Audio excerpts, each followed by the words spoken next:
Opulence Radio This is Samke Chiliza's journey to first call. on Performance Hub. Scream meets radio. Your face. Yeah.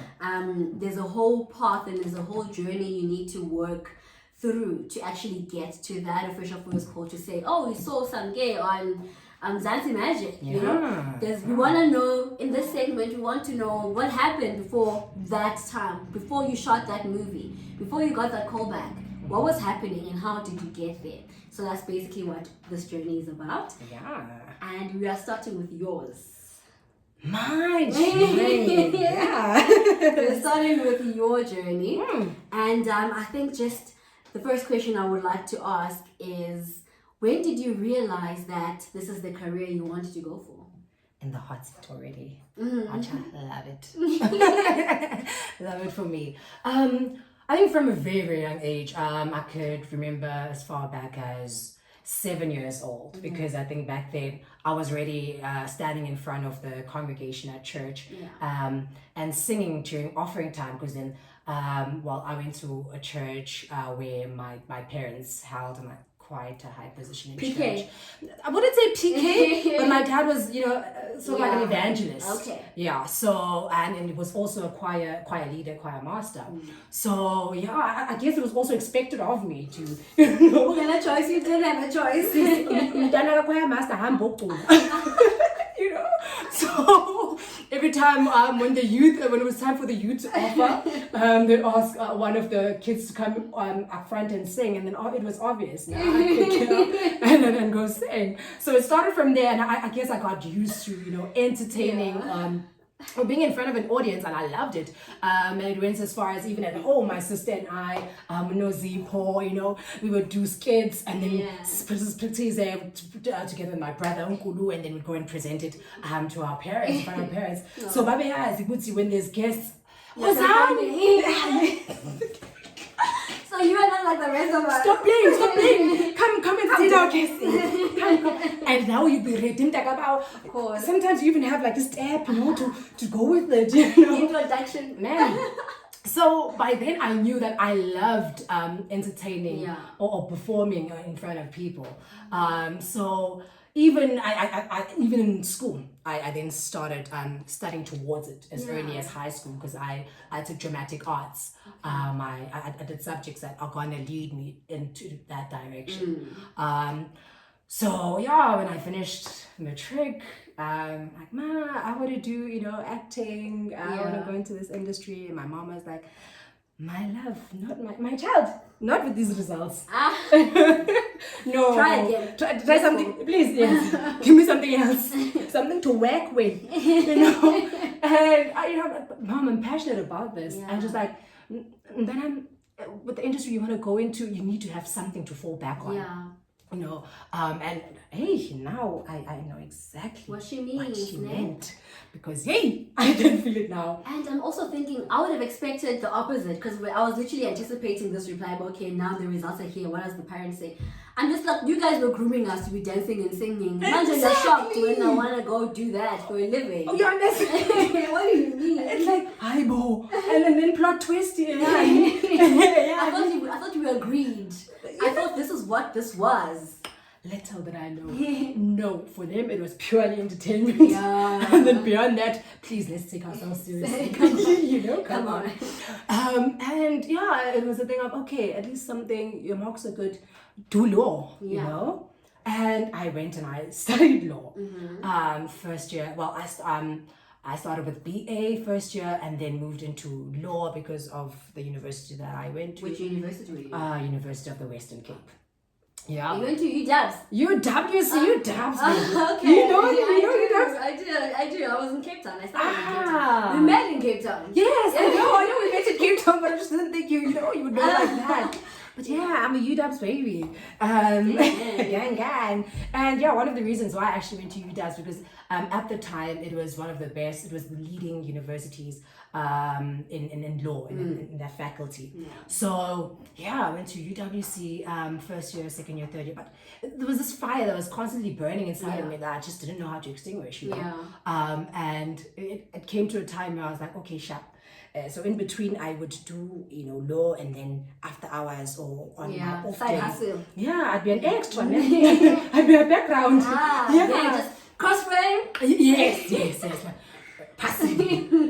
And I'd be happy in that moment because, you felt like it was a foot in the industry or in the right direction, So I did that for quite a while until Daydream Films happened. They had an open call. They were looking for a junior writer to join the team, and at the time they were rendering for Mnet, doing Lokshin Bioscopes. So I only imagined they had a pool of applicants, right? And here I am, no background, no paperwork to accompany this. Here I am with my chest. I want to apply for this position. And had you written anything prior to that? Nothing, absolutely nothing. I only had concepts. I had a lot of concepts. I guess by nature I'm just a creator. So I had a lot of stories. So I pitched some of my stories to them, and I told them this is how I want them to go. They asked me, what am I doing currently? I'm studying law. Like, so what are you doing here? I'm positioning articles. Go find a law firm to write your articles. I can't help you here. Ma'am, I was like, no, but this is what I've always wanted to do. And I went as far as saying, I'm willing to drop my studies for this. And Nangempela, when I got the job, I did exactly that. I took the job and I ran with it. I became a junior writer at Daydream Films, and I started writing Lokshin Bioscopes after Lokshin Bioscopes. And I remember I had one of my own concepts that we got to pitch the channel that was taken in Vihloyani. So that was my baby. And you acted on it? No. So I was just the writer on that. So mostly what would happen on these productions is that we would write, and then during production, I would then be a cast coordinator because I wanted that on-set experience as well. It was also beautiful working with the actors, especially because that's where I wanted to be. So I loved it, and I think it's brilliant that you started behind the scenes, because it's a whole different game. Like in front of the camera and behind the camera is two different things. As much as we're all here and the director says silence on set, and then where everyone goes, these are two different spheres. And it's very important to kind of know both as an actor, because then you become easier to work with, but you also understand what you're doing. You're not doing because you are directed to doing this. And also, I'm only assuming how great you are with the reading and memorizing scripts if you write. Apparently. Apparently they say that, because I think just last week I had a session with my acting coach, and then we were doing these warm-ups and we were doing these rhymes, the seashells.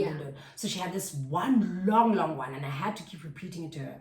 I was like, wow, you actually have such a great memory. I was like, me now? Me? Oh, I do. Okay, I'll take it. Okay. I guess I have a great memory. Cute. Very. So I guess. And I think, yes, for me, I'm glad that I got to experience behind the scenes first before coming on front, because I guess going into the game, I came with a different head game. Like, I had respect for your background, because that's where I started. I had top tier respect for the crew. Like, Swanyata, like your gaffer, like your grips, everyone on that floor, you have to respect. Because they play such a vital role in creating this amazing production that at the end of the day, obviously most of the time it's the stars that get to be celebrated. But man, oh man, there's so much that goes into a production than the people in front of the screen. And the love that is behind the scenes. Oh my goodness. I think I got this thing that says love your work from a set. Yes. I know I use it. Yes. Love your work. I think I still say that. I still say that till today. Actually, that's where I met you on one of our sets. What show was it again? Was it Cool? Yes. Shout out to Daydream Films. Shout out to Daydreams. Yeah. Shout out to Daydreams, and they also really like scouting new talent, fresh faces on Lokshin Bioscope, and they have really good talent. Amazing. They get the best. They actually have a new show that's coming. It's going to be presented by Candice Morisele. It's about brides. how am I forgetting the name? It's fine. We'll come back to the name. Yeah. We'll talk about it actually when it lands. But yeah, they're doing some amazing stuff there. So yeah, that's how I started. And even on some of the shows that we would, then write and shoot, I would come in as a feature here and there and there. And they do that. Like I remember even the wardrobe guy on Get Some Point was the prison warder in a jail scene. But they give people an opportunity. Like if this is what you feel like, even if you're in the wardrobe or even if you're writing and we need somebody to pass by. They would plug you. Yeah, you're there. Let's go. Let's do this. Like, exactly. And if there's a church scene, everyone putting the cameras. It's only the camera people holding the camera. The crew is sitting there being the church members. Let's go. Let's go. Love it. I think also we just would like to know, what was your first role? I think you mentioned being an extra in a couple of shows, but what was the first extra job actually? And then what was your first official role as a cast member? My first role as an well, I don't like using the word extra. Hopefully I'm not there, but please let's respect let's background. Respect one another. It's background actors. Yeah, because you can't fill your screen. You have to fill it with people. Also, you can't shoot in an empty road. It looks weird. Yes. The city needs to be busy. So they color our pictures. So your background actors. I started off on a commercial. It was a Tic Tac commercial where I met Ubab Tlankwana that plugged me with They Do Films actually. So yeah, that was my first background. So in Cape Town they do a lot of commercials. They do. Yeah. And international films. So a lot of the background work I was there because I remember I did also Bring It On 6. Yeah. I was a background actor there. Telling you. I'm telling I started internationally now. Very big. Very huge. Ma'am, please respect international. Me. Please, ma'am. Put some respect on your name. So yeah, that was my first background work.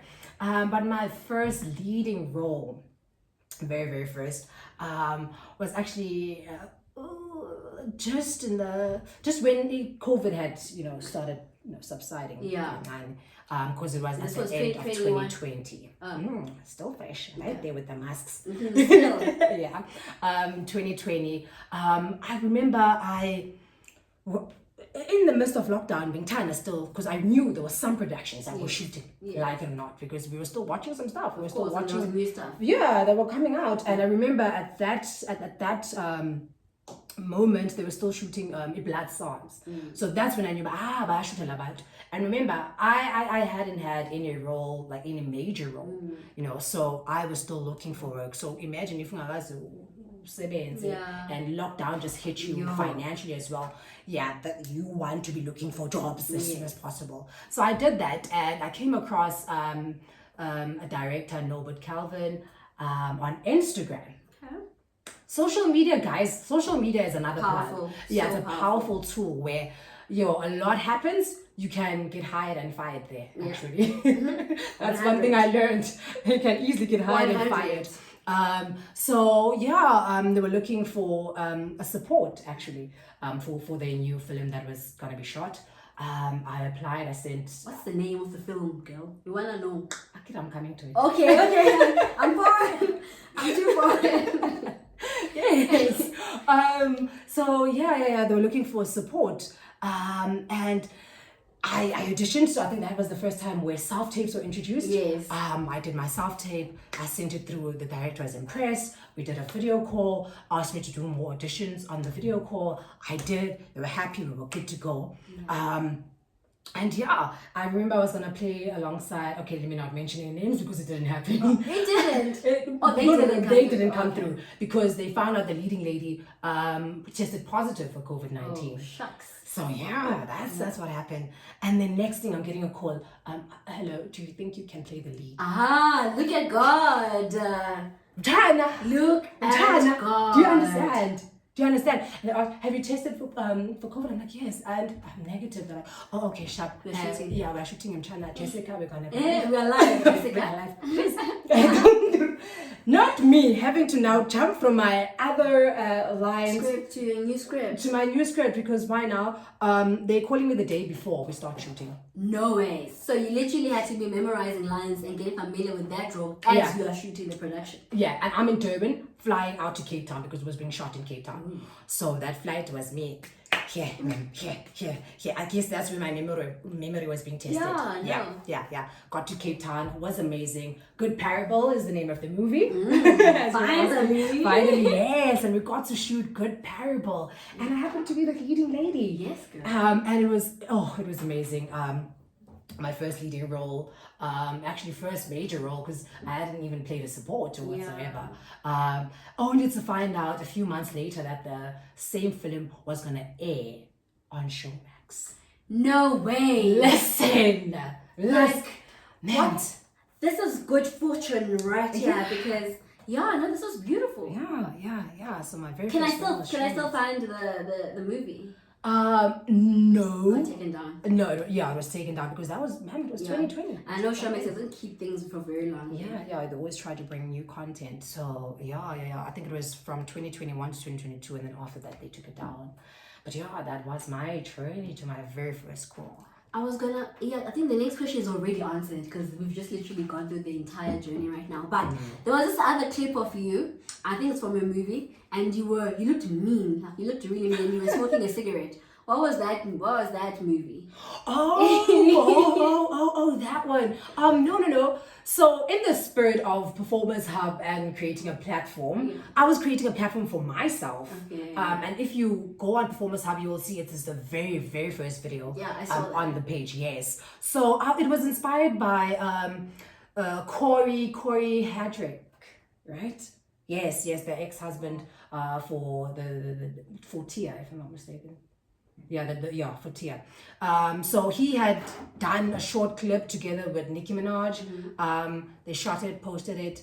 I liked it. I wanted to try it because So that was your own work, your own doing. Yes, we shot it with the phone. My guy, it looked like it came straight out of a movie. I was so sure. I was like, look at Samke go. This girl that laughs with me can do stuff like this. But even Corey commented on it. I'm telling you. I posted it and I tagged him, and he put that superstar star, and was praying. Oh my God. I'm like, okay. We got international.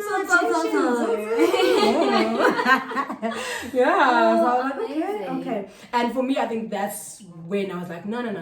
This actually does, get you out there, gets you seen. Yeah. And let me open it up and encourage other people to do the same. And who knows, maybe your luck is lying on that tape that you post today. Absolutely. Yeah. I think I still get scared to post my tapes. Like I will shoot something and I'll kind of sit on it and I'll just go back and watch it. Like this was one of my best performances and I'm just watching it for myself. I'm still very scared to put it on Instagram and it's still... I don't blame you because I was once that girl. Yeah. I was once that girl until I actually realized we're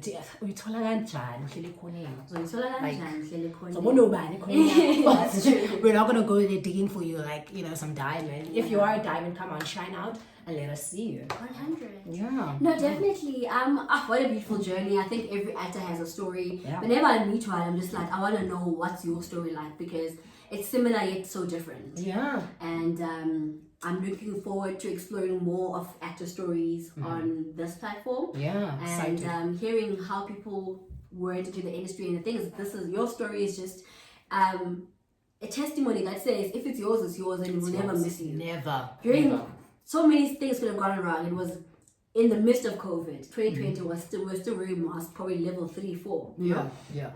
You were supporting, and then all of a sudden somebody couldn't make their role. You got right there, and the next thing it was on Showmax. I think I was even writing my Lena's license. So it was a lot. It was so busy. Yeah.